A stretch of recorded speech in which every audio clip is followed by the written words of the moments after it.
नमस्कार। नेपाल बीमा प्राधिकरणका अध्यक्ष श्री शरद ओझाज्यू,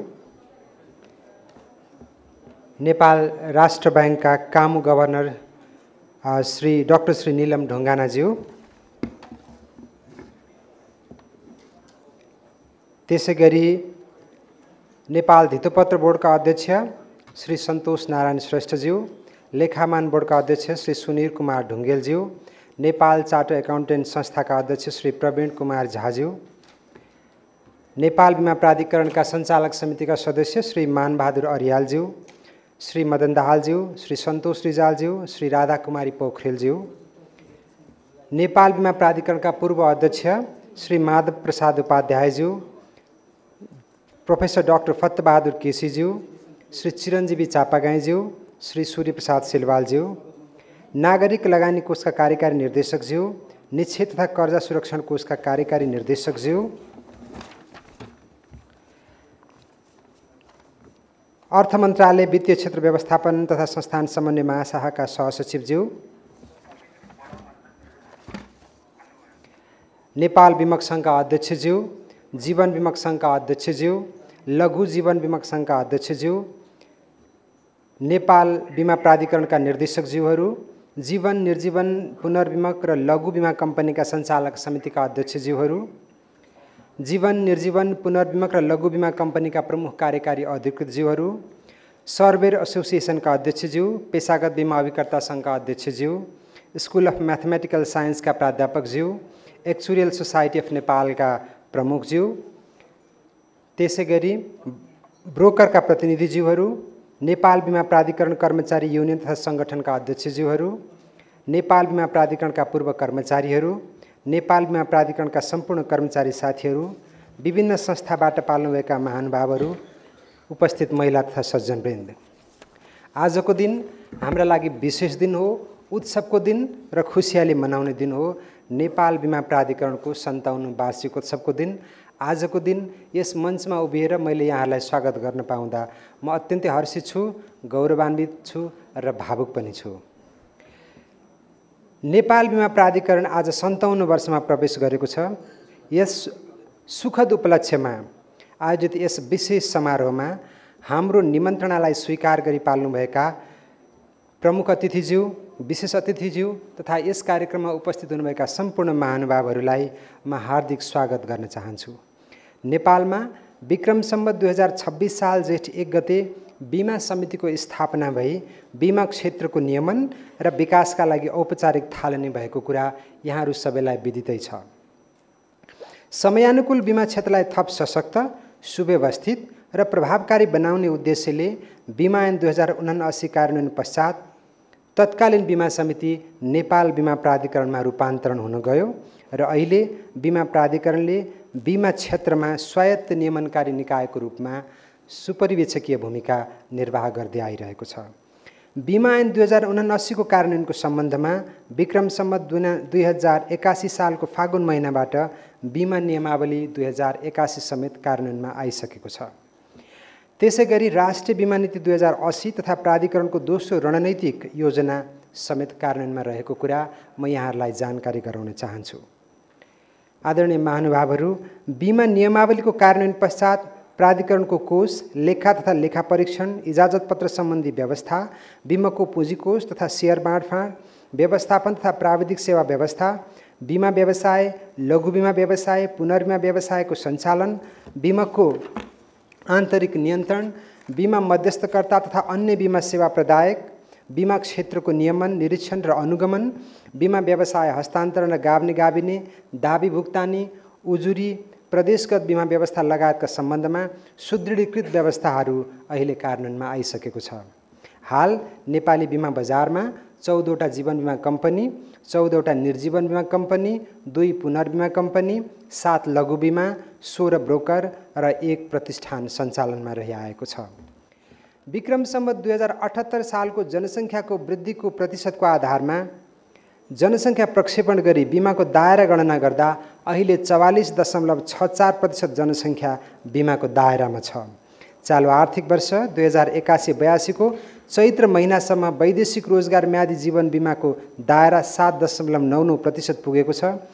आर्थिक वर्ष 77-78 को असार मसान्तमा बीमाको दायरा 26%, 26.59% मात्र रहेको थियो। अझै 55.36% जनसङ्ख्यालाई बीमाको दायरामा ल्याउन बाँकी नै रहेको अवस्था देखिन्छ। यस आर्थिक वर्षको चैत्र मसान्तमा 1,43,79,553 वटा सक्रिय जीवन बीमा लेख छन् भने जसमध्ये 50.31% पुरुषहरूको बिमा छ, 49.69% महिलाहरूको बिमा छ। अनुपातका हिसाबले हामी असाध्यै राम्रो अवस्थामा छौँ लैङ्गिक अनुपातका हिसाबले। चालु आर्थिक वर्षको चैत्र मसान्तसम्म कुल 1,59 अर्ब बिमा शुल्क सङ्कलन भएको छ भने जस अन्तर्गत जीवन बिमाको हिस्सा 79.74% रहेको छ भने निर्जीवन बिमाको हिस्सा 20.53% रहेको छ।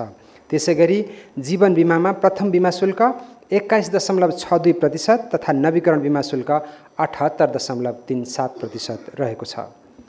चालु आर्थिक वर्ष 2081-82 को असार मसान्तका लागि प्रक्षेपण गरिएको कुल गारस्थ उत्पादनलाई आधारले गणना गर्दा कुल गारस्थ उत्पादनमा बिमा शुल्क सङ्कलनको अनुपात 3.69% हुने अनुमान गरिएको छ। बिमकहरूले भुक्तानी गर्ने दाबीको सङ्ख्या र रकममा क्रमशः वृद्धि हुँदै गइरहेको छ। चालु आर्थिक वर्ष 2081-82 को चैत्र मसान्तसम्म बिमकहरू मार्फत 3,02,523 दाबी सङ्ख्या अन्तर्गत रु 62 अर्ब रकम दाबी भुक्तानी भइसकेको छ। गत अबको चैत्र मसान्तसम्मको तुलनामा दाबी भुक्तानी सङ्ख्यामा 10.47%ले कमी आए तापनि भुक्तानी रकममा भने 3.46%ले वृद्धि भएको देखिन्छ। बिमक गाभ्ने र गाभिने क्रमसँगै बिमकको शाखा कार्यालयहरूको सङ्ख्या विगत वर्षहरूको तुलनामा कम भए तापनि शाखा विस्तार र लघु जीवन र लघु निर्जीवन बिमकको स्थापनासँगै चालु आर्थिक वर्षको चैत्र मसान्तसम्ममा बिमकको शाखा कार्यालयको सङ्ख्या गत आर्थिक वर्षको चैत्र मसान्तको तुलनामा 2.15%ले वृद्धि भएको छ। गत वर्ष चैत्र मसान्तसम्ममा 2,936 शाखा रहेकोमा चालु आर्थिक वर्षमा सोही अवधिमा 2,979 पुग्न गएको छ। अतिथि महानुभावहरू, चालु आर्थिक वर्षको चैत्र मसान्तसम्ममा बिमा क्षेत्रबाट प्रत्यक्ष रोजगारीको अवस्था गत आर्थिक वर्षको सोही अवधिको तुलनामा 4.51%ले वृद्धि भई 12,174 जनाले रोजगारी पाएको छ। त्यसैगरी बिमा क्षेत्रमा गत वर्षको तुलनामा 33.42%ले वृद्धि भई चालु आर्थिक वर्षको चैत्र मसान्तसम्ममा करिब 4 लाख अभिकर्ता प्रत्यक्ष रोजगारीमा संलग्न छन्। निर्जीवन बिमा व्यवसायको क्षति मूल्याङ्कन गर्ने 1,415 जना सर्वेयरहरू इजाजत प्राप्त गरी उक्त क्षेत्रमा रोजगारीको रूपमा सक्रिय छन्। बाली बिमातर्फ चालु चैत्र महिनासम्म बिमाङ्क रकम 1,72 करोड बराबरका 1,485 बाली बिमा अन्तर्गत चालु चैत्र महिनासम्म बिमाङ्क रकम 1,72 करोड बराबरका 1,485 बिमा लेखहरू जारी भइसकेका छन्। जारी बिमा लेखको कुल बिमा शुल्क रकम 10 करोड 17 लाख रहेकोमा 8 करोड 3 लाख अनुदान प्रदान गरिएको छ।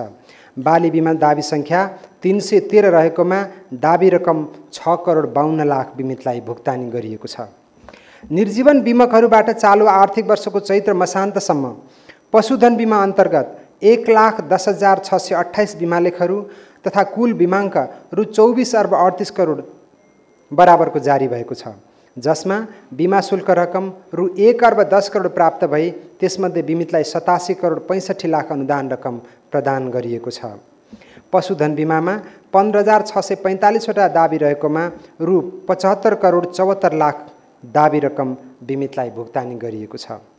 न्यून आय भएका वर्ग र पिछडिएका क्षेत्रलाई लक्षित गरी लघु बिमा व्यवसाय गर्ने हरेक प्रदेशमा एक कोटा गरी 7 वटा लघु बिमा कम्पनीहरू सञ्चालनमा रहेकोमा लघु जीवन बिमातर्फ चालु आर्थिक वर्षको चैत्र मसान्तसम्ममा 26,80,048 बिमा लेखहरू जारी भई कुल 2 अर्ब 12 करोड बिमा शुल्क सङ्कलन भएको छ।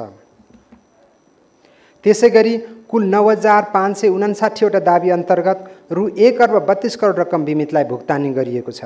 निर्जीवन बिमा अन्तर्गत चालु आर्थिक वर्षको चैत्र मसान्तसम्ममा 2,87,896 बिमा लेख जारी भई कुल 69 करोड 98 लाख रकम बराबरको बिमा शुल्क सङ्कलन भएको छ। त्यसै गरी कुल 1044 दाबी अन्तर्गत रु 9 करोड 3 लाख रकम बिमितलाई भुक्तानी गरिएको छ।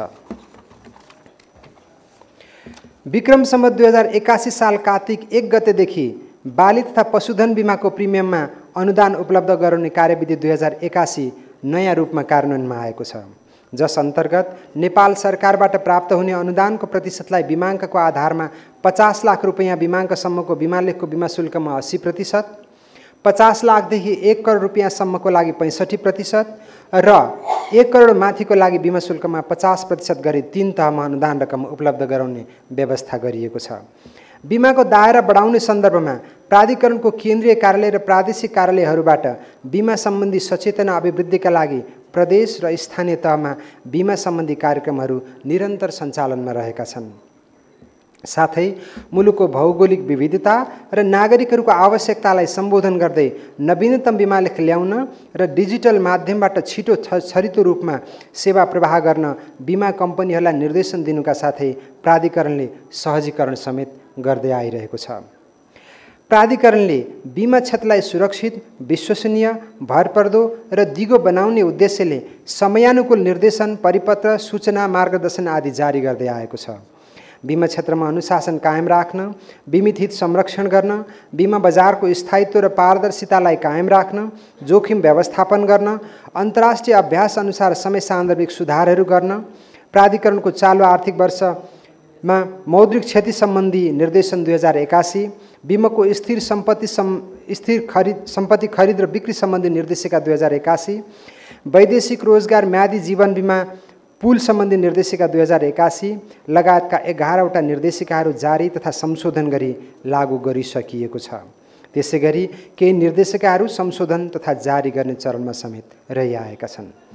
भूकम्प, आगलागी, बाढी, पहिरो, जलवायु परिवर्तन जस्ता प्राकृतिक प्रकोपहरू र अन्य अनिश्चित घटनाहरूबाट उत्पन्न हुने बहुआयामिक जोखिमहरूलाई व्यवस्थापन गर्ने सबैभन्दा प्रभावकारी र एकमात्र वित्तीय माध्यम नै बिमा हो।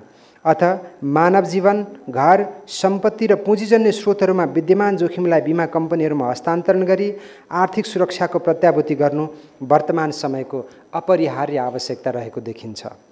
बिमा क्षेत्र राष्ट्रिय अर्थतन्त्रको संवाहकका रूपमा सक्रिय रहँदै पुँजी परिचालन, जोखिम व्यवस्थापन र दीर्घकालीन वित्तीय स्थायित्व कायम गर्न योगदान गरिरहेको छ।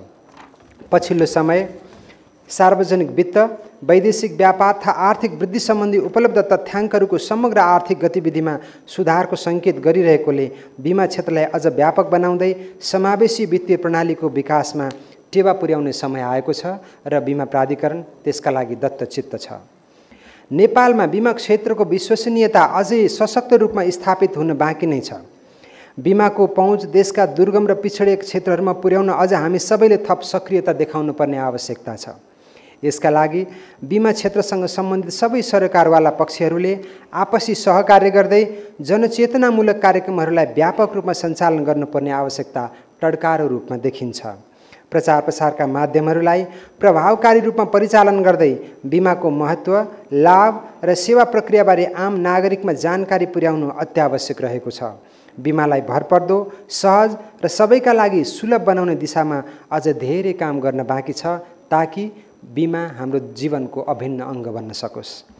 बिमा आर्थिक सुरक्षाको एउटा आधारभूत माध्यम हो जसले आकस्मिक जोखिमबाट व्यक्तिको जीवन, सम्पत्ति तथा व्यवसायलाई सुरक्षित रूपमा राख्न सहयोग पुर्याउँछ। प्राकृतिक प्रकोप, दुर्घटना वा अन्य अनपेक्षित घटनाबाट हुने वित्तीय क्षतिलाई न्यूनीकरण गर्दै बिमाले आर्थिक स्थायित्व प्रदान गर्दछ। त्यति मात्र होइन, सामाजिक सुरक्षाको प्रवर्धन, लगानी वातावरणको सुदृढीकरण र दिगो आर्थिक विकासमा समेत बिमाले महत्त्वपूर्ण योगदान पुर्याएको सर्वविदितै छ।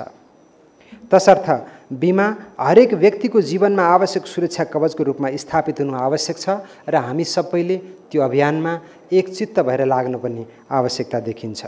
अन्तमा नेपाल बिमा प्राधिकरणको 57औं वार्षिकोत्सवको यस सुखद अवसरमा आयोजित विशेष समारोहमा हाम्रो निमन्त्रणालाई स्वीकार गरी पाल्नुभएका सम्पूर्ण प्रमुख अतिथिज्यू, विशेष अतिथिज्यू लगायत सम्पूर्ण अतिथिहरूमा पुनः हार्दिक स्वागत गर्दै मेरो मन्तव्य यहीँ अन्त्य गर्न चाहन्छु।